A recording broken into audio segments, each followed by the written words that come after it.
to the Inspire Wealth podcast with Prof, where we dive into the world of real estate investing and wealth building strategies. I'm your host, Mallory Meehan. I'm a real estate professor, attorney, and seasoned investor here to guide you through the ins and outs of creating wealth through real estate. If you're looking to take your real estate knowledge to the next level, don't forget to subscribe to stay up to date with our latest episodes and offerings. Welcome to another episode of Inspire Wealth. I am your host, Prof M, aka Mallory Meehan, and I am joined with me by Joe Obrien. Joe, welcome to the show. Hi, thanks for having me. Really love being here. It's going to be fun. One of my first podcasts, so I'll probably be a little nervous, but I'll be happy to chit chat and talk my way through it all. It'll be fun. Oh, don't be nervous. Don't be nervous. We just have a conversation. That's all. I love talking about real estate. Yeah, absolutely. So Joe, why don't you first off start off by telling us a little bit about yourself, and then how you got into real estate.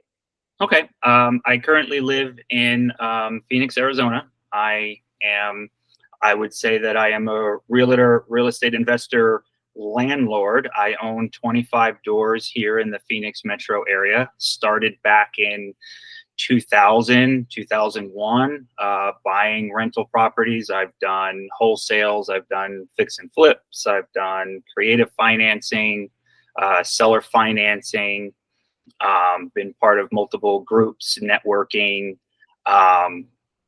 So I also do mentorship for some clients. What else? I do, mentorship for clients. I'm an investor agent. I self-manage my property. So what I really do is I help teach people, the powers of real estate and how to gain generational wealth through real estate. I love that. Yeah, that's great, because that's my message too. It's just, how can we educate people on understanding the true powers of real estate and putting them in the position that they can continue that one generation to the next. So that's great. I love that. And one of my goals is to, everything's more expensive today, inflation, everybody's worried about the economy. We're in an election season and everybody's worried. And so, I'm not teaching people to be maybe like me who have 25 doors, or other people who are bigger who have, 100 to 2,000 doors. Teach people how to do, maybe 1 or 2 rental properties, 3 or 4 rental properties, 5 rental properties, and you can change your life just by holding those for a few years. And, this started out as a little side hustle for me, and then just, like most people who get into this, then get addicted, and it's just, how do we scale? Yeah, no, absolutely. So you've had a bunch of different experiences with different types of acquisitions of different properties. Can you tell me which one you find to be maybe your favorite avenue to go about, and maybe something you would recommend people who are just getting started, kind of the avenue that you would recommend them take? Probably my favorite one. I got 2 probably. You can go, traditionally, where I would say you could just buy a rental property and you could rent it out. You could do a Section 8 tenant. That's one of my specialties.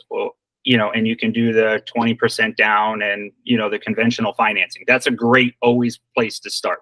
That'll teach you everything you need to know, appraisal, underwriting. You'll get an education by just going through that whole process. More than any guru, more than any book or anything that can teach you. You do that process once and you survive it, which it's not that bad, but if you can do it, that would be the first thing that I would tell people to do.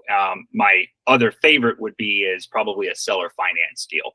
And those are pretty popular right now, especially if you can find motivated sellers who maybe own the property outright, or you can take over some of those lower interest rate notes that were back in the, early 2020s, right after COVID, because interest rates are a little higher now, and create cash flow and create a value. So those would be the 2 places that I would tell people to start. And I teach people how to start and what to look for. I love that. I love that. Yeah.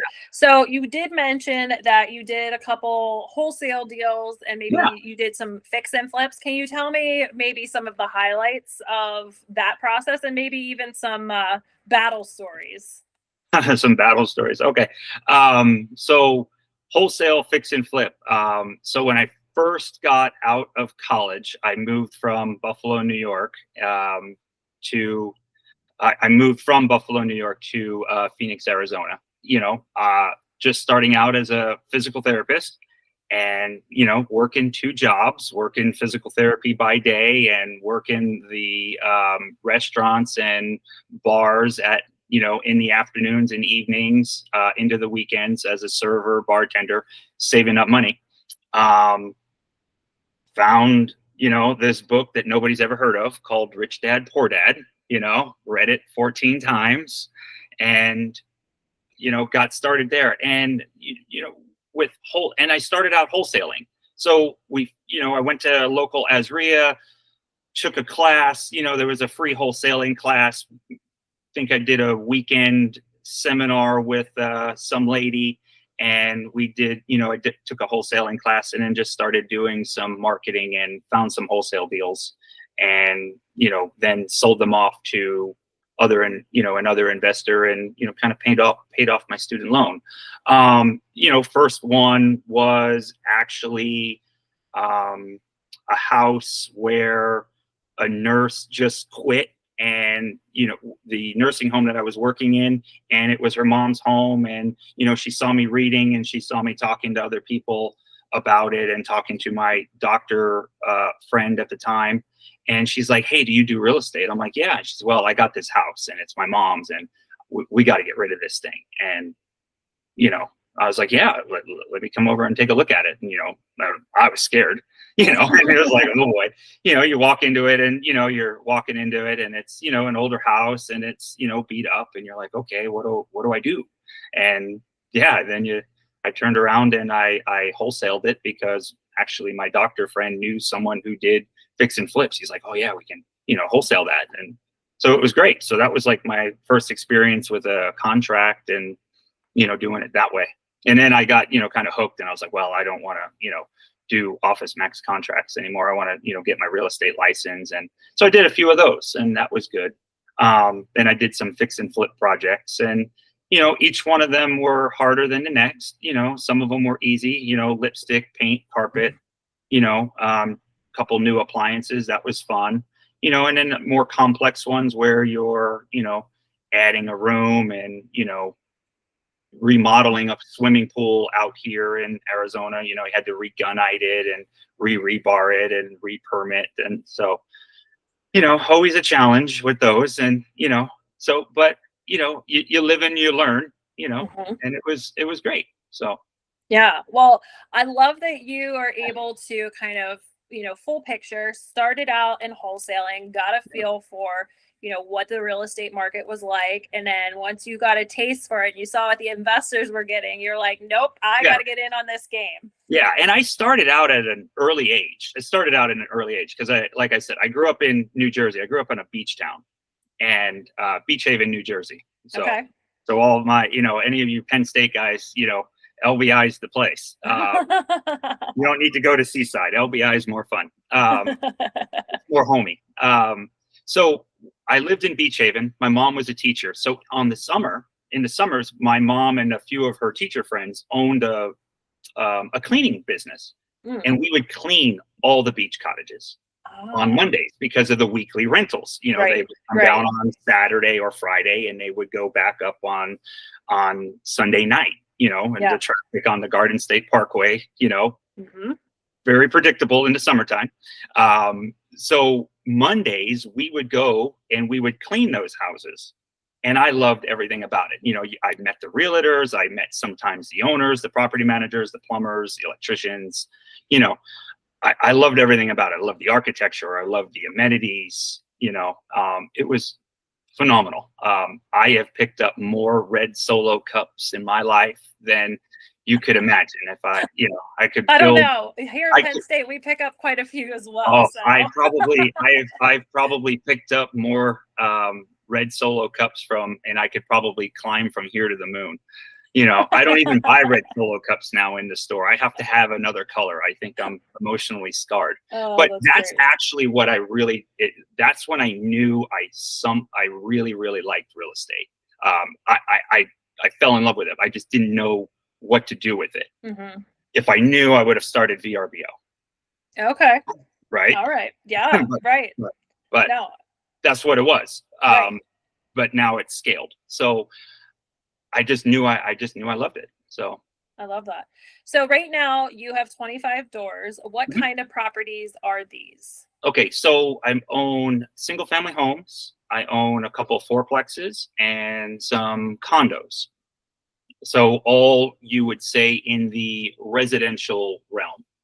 Okay. Are all these in the Phoenix market, or do you All have of them them are in in different all markets? of them are in the Phoenix metro market. Started back in 2000. Bought my first investment property, FHA loan. Lived in it for a year. 2-bedroom, 2-bath condo in Tempe, Arizona, right by Arizona State. Go Sun Devils. No comment. No comment. No comment.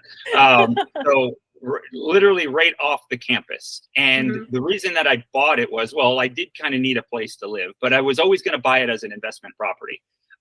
But I met a good realtor at the time down here in my beginnings, and he was like, hey, use a FHA loan, absolutely 3.5% down. The market back in 2000 was a little softer. We could get some closing costs. It was a good deal. And what happened was they were going to build the Cardinal Stadium right by the airport in Tempe. And this property was literally right across the street from it. And I was like, oh, this is a gold mine. And I knew there was a chance for it to happen. And of course, I buy the property, and then the voters turned it down, and, the airport got involved and said, didn't want to fly over it. September 11th happened, so then they moved the stadium out to Glendale. So, but actually, I still own that condo today. That was my first home. I actually used it as a primary residence for a little bit until I bought my second primary residence, and I rented it out. And I actually still rent it out today, and the tenants have been there for the last 10 years. Oh, wow. And it's doing great. Yeah, that's and awesome. It's doing great. And it's right by the airport. It's right by ASU. So if those tenants ever move out, I've got a small enough mortgage on that where I'll turn around and try my hand with, a midterm rental, Yeah. So no, I love that. Yeah. So your other units, are you mostly focused on the long-term rental game, or do you have some short-term, midterm? Getting into the short-term, midterm, traveling, nursing, and business professional is definitely a hot item out here in Arizona. We got a lot of business execs. We have Honeywell and Intel out here. We also have a lot of hospital systems out here, and we always need, medical professionals traveling in, and COVID has just made that even more and more. And, and then we have Taiwan Semiconductor being built out here. So we have a lot of contractors, a lot of people coming out here. So there's definitely a market for that out here. So getting into that. Now, what would you tell somebody who is just getting into real estate? Would you tell them that you would recommend doing long-term, or would you recommend them, evaluating the market and figuring out what might fit best for them? Yeah, evaluate the market. But when you're first starting out, I think a little bit of diversity of each one of those. Yeah, I call those, and I teach my my mentor students and my clients what I call exit strategies. And an exit strategy can be a long-term rental. An exit strategy can be a midterm rental. When we're evaluating a property, try to look at what's the best use for that property. That's the key, is what's the best use. Even at a wholesale deal, when you're going to wholesale a deal, you got to figure out, well, who's going to buy that property? And then when you're renting the property, you got to say, okay, well, what's the best fit? So is it going to be a midterm rental? Is it going to be a short-term vacation rental, around the corner from the Giants facility in the spring for spring training?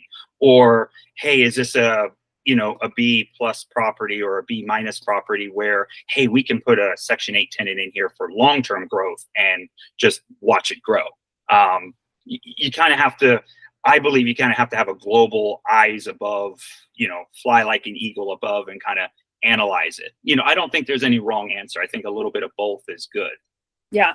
No, I think that's definitely a good point, that you really do need to first probably identify your market, that you want to what you go like into, to do. and what you like to do. Exactly. What you like to do. If you want to be more of a absentee landlord and not have to worry about too much stuff, then maybe the 3-month midterm rental is the thing for you. You set up you set up the furniture, you set up the utilities, you set up the amenities, you sign the lease, they go to work, they work at the hospital, for 3 months, they maybe extend, you start marketing that property a couple weeks after, before they're ready to leave.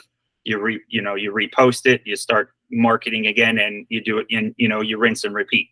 If you wanted to do a little bit more long-term monthly rental, Section 8 regular rental, then you kind of have to collect rent every day, every month.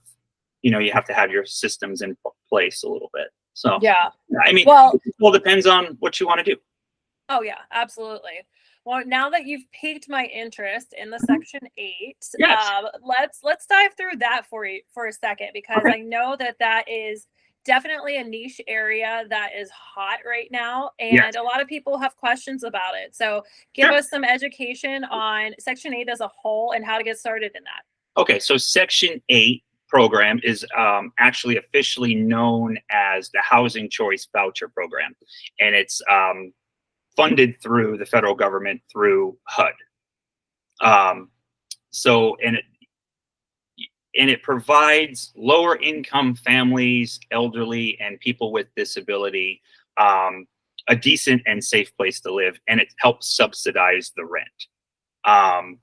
So tenants then apply through the local housing authority at the state and city level. Most cities have their own housing authority, and they have dollars for their Section 8 housing voucher program. And it's based on income, it's based on family size, its need. They have to qualify, they do background check, and then they're rewarded a voucher. And this is a big thing. There's a big waiting list, and there's only so many vouchers per city. I don't exactly know how that's broken down, but there's probably some government math involved in that. And so so the tenants qualify, and then they have this voucher, and it just depends on what they have a voucher for: a 1-bedroom, a 2-bedroom, a 3-bedroom, a 4. And they can go out and try to find housing. And what it is then the landlords then accept this voucher. They fill out some paperwork, which is a task in itself, but that's okay. But that's what I teach. But if you do it a few times, and each city and each municipality is a little different, and you fill out the paperwork, they approve it. Then the tenants pay a portion of their income, 30 to 40% of their income per rent. So if they make $1,000 a month, they maybe pay only $300 out of the rent, which is considered the fair market value, fair market rent. And that's how Section 8 determines what the rent is. And that's based on comps and everything. And that's kind of a little more complex, but you basically have to tell Section 8 municipality, almost like a appraisal or an audit. When you fill out their paperwork, you got to send them comps and say, I'm asking for this rent because here's these properties on Main Street, here's the property around the corner from on First Street, here's the property on Second Street. They're all like kind. These are the current rents. Sure. Yeah. So when you're thinking and you're guiding your students and your clients through Section 8, Yes. What are some of the hurdles or some of the key things that you want them to make sure they know before taking the plunge? Okay, so What a lot of the gurus are out there teaching is the number of what it's called is the fair market rent for the area. That number is the top number that they're going to pay for that bedroom size. So it all goes down in unit size: 1 bedroom, 2 bedroom, 3 bedroom, 4 bedroom, etc. So in Phoenix, the top number that they're going to pay for a 3 bedroom in the city of Phoenix is $28.35, I believe. Everyone's like, "Oh, that's great! I could rent out any 3 bedroom for $28.35." Hold on. Then you got to break it down. You got to pull the utilities out of that, because that's with the utilities included. I tell my clients and recommend to everybody that have the tenants pay for the utilities on their own. So lower that rent down, because Section 8 does put a little restriction on the utilities, where you can't put locks on thermostats. You can't turn water off or on. You can't do that kind of stuff. So, and especially out here in Phoenix, when, we've had 100 straight days of 100, So yeah. I always defer the utility payment to the tenant, because if they want to keep their house at 68 degrees, well, that's great. I can't force them to keep it at 83 or 81 or 78. So, sure. So you got to take those numbers out of that, and then you have to look at the comps of the area again, of, making sure, some parts of Phoenix, in Arcadia that border Paradise Valley, yeah, those comps for those rentals are going to be well over the 28.35. But, moving down closer into South Phoenix, or into, behind the downtown area, the South Mountain area, they might be a little lower. So you have to know your rental market. And then you have to fill out your RAFTA form, and then you have to have the property inspected. And the inspections are, just like a regular home inspection, probably not as complex as a home inspection, as a regular home inspection that you would go through. The doors have to close and lock. The windows have to open and close. You have to have, fire extinguisher under the sink. You have to have, smoke detectors and carbon monoxide detectors in all the rooms, GFIs in the bathrooms. And now in 2025, their new thing is GFIs in the kitchen. So all of them all have to be upgraded. So it should be, you should be keeping it up just like you would another rental. But if you're keeping it up as a regular, rental, that system's fine. Yeah. So I think that probably one of the biggest concerns people have with Section 8 is obviously the tenant screening process, and making sure that you're getting qualified tenants in there. Yes. So what do you do to help ensure that you are putting in qualified tenants? So that is the money question right there. Is those tenants are a little bit lower in credit score. So traditionally, if you did a background check and ran credit, you're not going to see a 600 or a 680, a 680 credit score. You're not going to see a 720. I think probably the best I've ever seen is probably a 598. So, they've had some tough times in their life, and, some of them have some criminal records, some of them don't. It just depends on the severity. And this is kind of like a safety net for them. So they do require a little bit more hands-on and management. So you have to have a system in place. And that's probably why they don't fall into the norm of regular just property management. It's a little bit, it's just a little bit more hand-holding, a little bit more, community service. They might not be able to pay their portion or their $200 or $300 on the first. They might have to wait till the 15th, just because of the way their paychecks go. So being a little bit flexible that way kind of helps. But you also then can screen them by asking certain questions in the interview. When they come see the property, like, hey, where have you lived before? How long have you lived there? How much of a security deposit did you put down? How much are you expecting it back? Getting references and stuff. It's kind of more of an old school kind of check rather than just run it like a background check and, running it off a piece of paper. You kind of have to ask the right questions. And that's actually what I teach. And one of the things that I just ask questions and try to be quiet, and that's hard for me. But then you get them to talk, and then you can kind of gauge how they are. Sure. Yeah. Do you manage these all yourself, or do I you do. have? Okay. I do. I self-manage. I do self-manage. I do believe, with Section 8, it's just become more of my job to self-manage. I think sometimes property managers, they're busy, they're dealing with other clients. Most property management companies are trying to get as many doors under management as possible. So I just believe in, with my Section 8 tenants, creating more of a personal relationship, making them feel safe. And just managing myself. I found much more success that way. I think it's a really good tool to know, and another resource that investors can utilize. Now, I'm curious, if you were to sell your Section 8 houses with the Section 8 tenant in there, do you know of any sort of financial restrictions that maybe banks would look at that you would have to get special financing for, or anything like that? No. When I've gone and bought properties through underwriting process, no, they don't look at it, because actually one of the things that at least Phoenix does, I don't know if the other Section 8 agencies around the country do this, with the lease. Section 8 or the Phoenix Housing Authority is not on the lease with the tenant. The tenant is on the lease.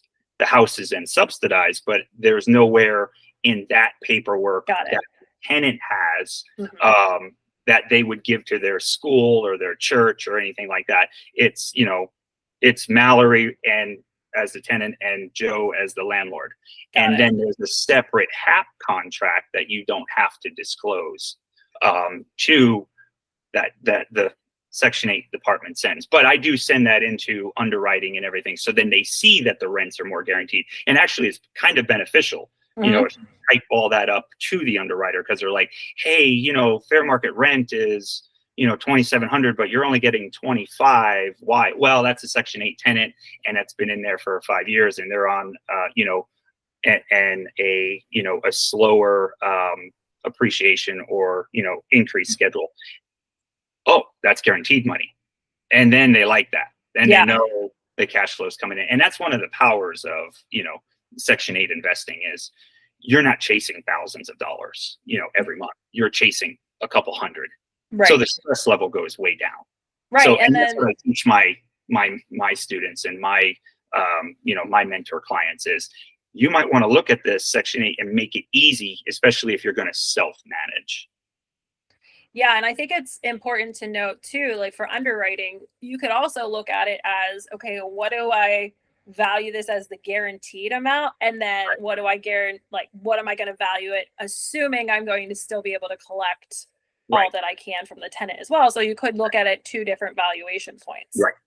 So I'm curious, how did you just fall into Section 8? Like, how did this all kind of become an interest of yours? Yeah, I fell into it when I first bought my second rental property, and lady came and, she called me up on the phone and she's like, hey, do you take Section 8? And I'm like, what is that?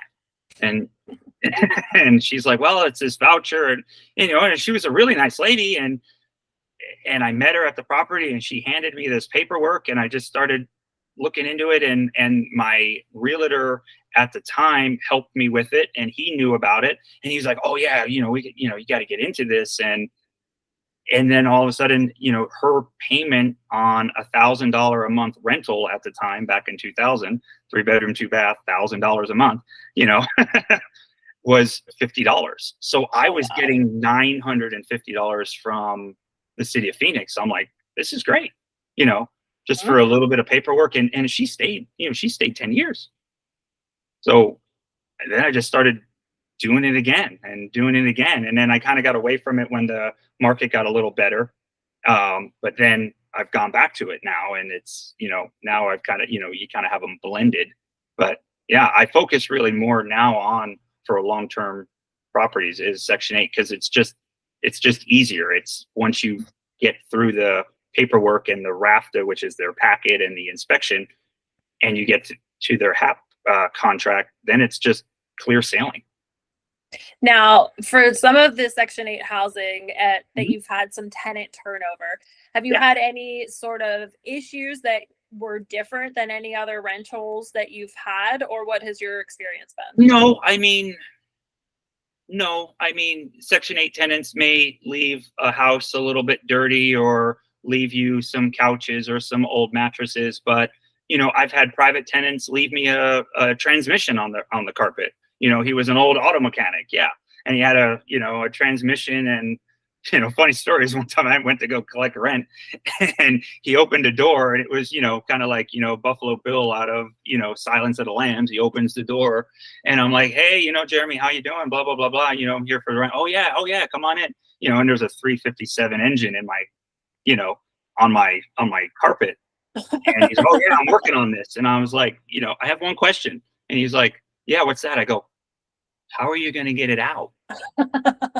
You can get that through the door. Right. So is a Section 8 tenant any worse than any of a nightmare tenant that you can get privately? No. No, not at all. The nice thing, I would say, the advantage of a Section 8 tenant is they will stay longer.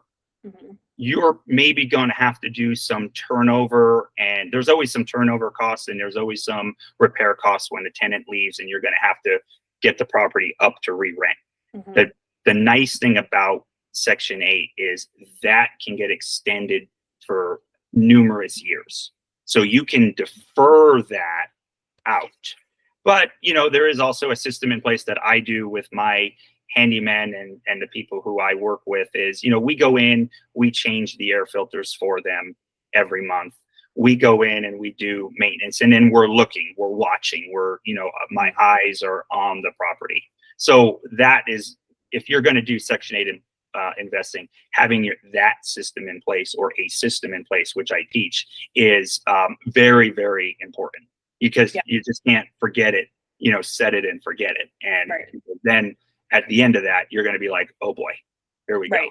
So, I think a lot of people forget about that continual maintenance, and, whenever push comes to shove and they have to, find a new tenant, and now they're hit with a bunch of deferred maintenance costs, that becomes probably one of the biggest deterrents I've seen in people wanting to continue real estate, because they get hit with one, bad instance, and they're, I want to get rid of everything. Right.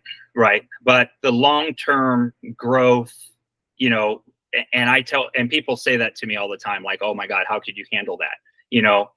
Well, there's, if you were a high-end exec and you made $200,000 a year at, Microsoft, and you had a great job, you're going to have good days and you're going to have bad days. And I think there's more good days in real estate investing than bad days, because, there is appreciation, there is cash flow, there is depreciation, where you can shelter some of your W-2 income. And this is how what I teach my clients is, there's more advantages than disadvantages. And yes, you are going to have those out-of-pocket costs some days, but you prepare for those. You set a contingency aside for those. You set you set a couple $100 a month aside, and over time, I believe the pros will always outweigh the cons of that. And real estate is a long game. It's it is a long football game of running the ball and field position. It's not high octane.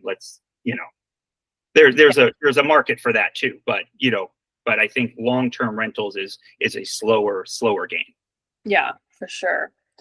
Well, Joe, what one of those things that I like to end with are, what books are you reading? Do you have any recommendations on some good books, or how you recommend people reaching out to you and connecting? Yeah, you can reach out to me on my social media or Joe the Real Estate Pro. Real Estate Pro named Joe.com is my website. You can reach out to me on Facebook or Instagram or LinkedIn, and be happy to chit chat with anybody and sit down and help them with their goals. Some of the books that I'm reading, um, again, Rich Dad Poor Dad. I start there. That's the Bible. Learn the mindset, and then there's there's a Rental Riches book. There's a bunch of rental real estate books out there. There's a fix and flip books out there where it teaches you a little bit of everything. Educate yourself. But I would also say too, one of the best things is the best education is go out and network. Go out and meet people.